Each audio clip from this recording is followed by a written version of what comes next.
All right, let's do, because we have so many writers in the audience, middle grade or YA, I assume, let's go straight down the line and just say, this is the best piece of advice. If I was talking to you one-on-one, this is the best piece of advice. If you want to get better as a writer, this is from us to you, and we're going to start with James, and we'll go straight down with best advice, and then we're going to open it up for questions. Platte said he wanted to start. What's that? Yeah, Platte will start. Oh yeah, you go ahead. You want me to start? They're going to think I'm going to start. Okay. And then we'll go from Platte and we'll end with James. She really put the pressure on with that, the best. This isn't like the crappy B-list advice. All right. Here is my advice for you. I want you to go out and I want you to find the best, your favorite book, like that book that you were reading over and over again, the book that made you want to become a writer. Get a copy of that book, a fresh copy, because you're going to destroy it. And you're going to get a highlighter and you're going to get a pen. And this time when you go through the book the way a writer would read it. And you're going to highlight every single scene that you love. The scene where it gets your blood pumping or you're feeling something in that scene, highlight it so that you can find it again. And then get out your pen and start breaking that scene apart and ask yourself, why does this work? What did my very favorite author do right? Because as soon as you can break that book apart and understand not just that it was your favorite, but once you understand why it was your favorite and what that author did right, you are going to know exactly what you want to put into your own writing to make yourself better. There, now it's planned. Wow. Whoa. It's going to be what Jennifer did. Yeah. Just listen to Jennifer. All right, no pressure. Walt Disney used to say, every time a good idea comes, you plus one it. So I'm gonna try to plus one. We'll see how many pluses we get as we go down. So all of that, I'm gonna add some pathos. I'm gonna say I wrote my book. I sold it. I picked up an agent very quickly. We sold it very quickly, and it was all because I think I was convinced this was a book that would never sell.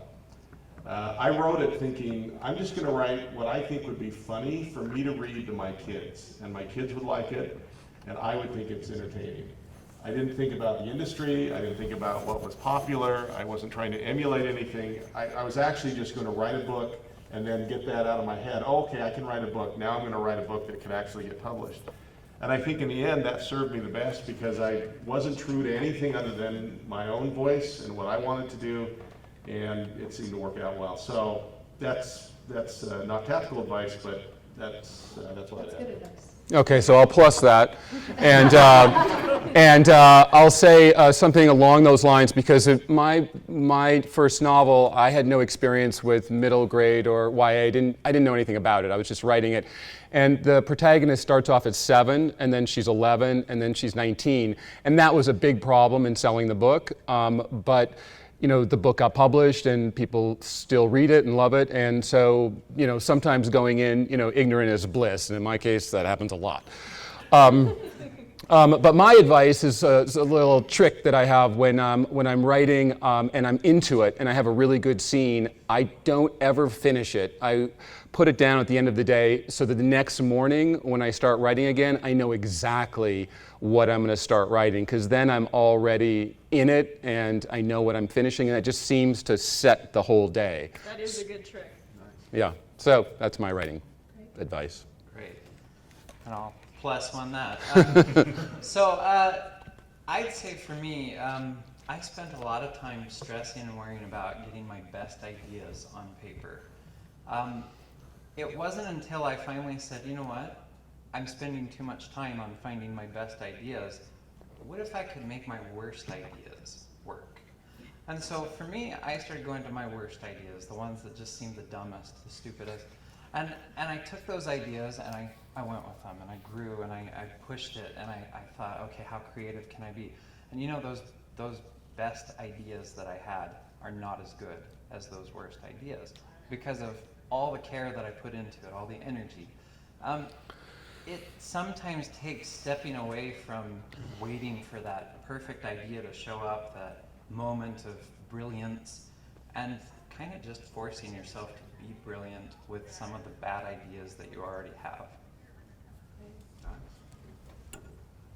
Yeah, kind of related to that, I always say whatever idea scares you the most, whichever idea feels like it's going to be the hardest to write, or like you're just not sure if you're a good enough writer to handle that, that's usually the one. In fact, that's both of my series. That was the one that I thought, ooh, I don't know if I'm good enough to write that book, and so plussing on that. But my advice is, since this is middle grade and YA, I will say that I do a lot of critiquing, and it seems to be that the note that I give the most often, especially when it's middle grade, is that a first-time writer of this, they tend to forget that the kids need to be the hero of the story.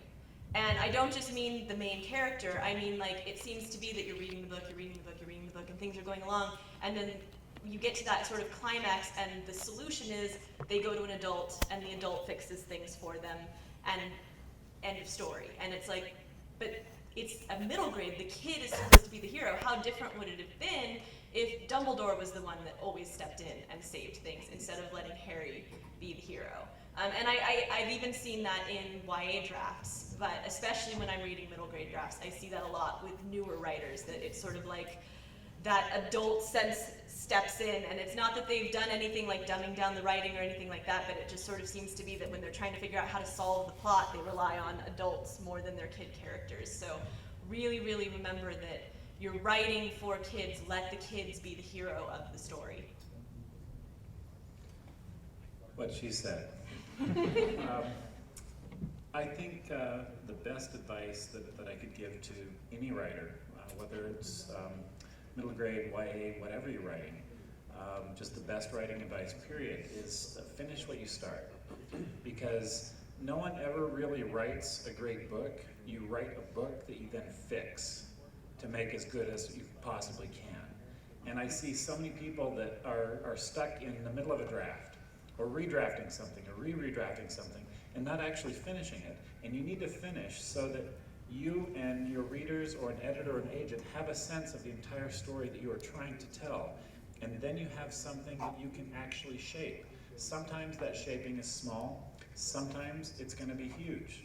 I was 6 books into the Imaginarium Geographica series, and one of my best readers at Simon & Schuster, one of my best editors, said, there's something that isn't working for this, and here's how I think we should fix it. What do you think? And I said, you are absolutely right. And what was originally the prologue in that book became the epilogue. And I removed a major character who was in every single chapter and had to rewrite the entire book. And when it was done, oh, it was excruciating, very excruciating. And all along the way, you're giving up lines, because now there's discussions, conversations that are gone. And you can't repurpose those. You can't just replace it with another character, because you've built it into the story you're telling. And she was right. And she was right, and we could have pushed it out. I could have been a prima donna and said, well, this is the 6th book, and you got what you're getting, and I'm going to Disneyland. But she was right, and we put the work into it, and it was a better book because of it. And because of those changes, the last book in the series, The First Dragon, was the one that was most technically flawless. I had 7 lines on my editor's letter for that book, and a note that said, apparently after 7 books, you've got this down. That's all I got. So that's what it takes. Yeah. I just need to get to 7. Dude, mine get worse every book. I say when I get an editorial letter, it's my policy now. I read it, and I take 48 hours off because I'm so depressed. And I watch movies and sit around and mope. And then usually after that 48 hours, I start to realize it's not as bad as it at first felt. Every time you just start thinking, this is going to be the one where, like the jerk here got, it says, wow, this book's actually perfect. I don't have any changes for you. Anyway, instead of +1, I'm probably going to be like a -7, because I am terrible at writing advice. Some of you, what are they watching over here? It's really annoying.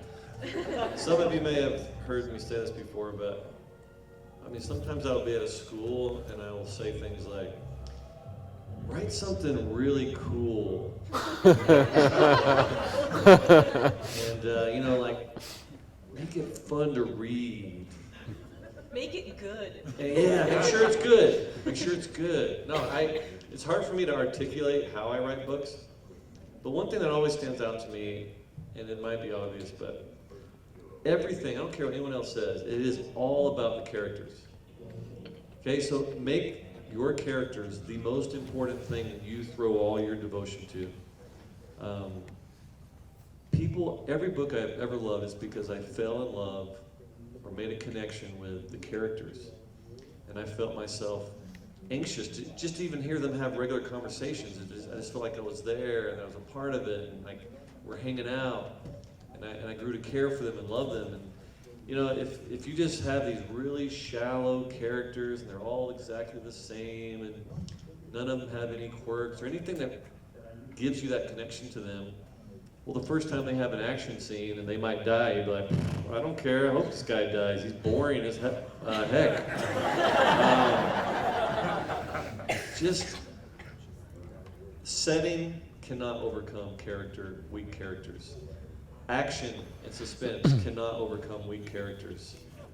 The most beautiful prose ever written by a human cannot overcome weak characters. So really, really, really focus on your characters as you write your books. Make people care about them.